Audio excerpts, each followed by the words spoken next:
Bentrovati al meteo. Una perturbazione proveniente dal nord Europa porterà una fase instabile e più fresca. Questi ultimi giorni di agosto saranno segnati da una lieve variabilità. Vediamo insieme il dettaglio. Sul Veneto la grafica di sabato 28 agosto evidenzia ampi spazi di sereno alternati ad annuvolamenti. Al pomeriggio aumenterà la probabilità di piovaschi e rovesci o locali temporali in montagna. Precipitazioni in pianura invece assenti, anche se non sarà da escludere anche qui qualche locale fenomeno.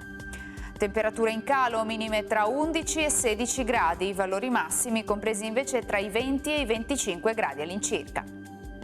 Ci spostiamo ora sul Friuli Venezia Giulia, qualche acquazzone nelle ore pomeridiane sui rilievi, altrove invece sarà più asciutto e soleggiato. Temperature minime tra 11 e 17 gradi, massime sui 24-25 gradi. Infine diamo uno sguardo alla situazione del Trentino Alto Adige, dove sarà buono al mattino, a seguire sarà possibile qualche temporale a carattere sparso. Temperature minime intorno ai 12 gradi, massime sui 24 all'incirca. Dal meteo di Antena 3 per ora è tutto, grazie per l'attenzione e arrivederci.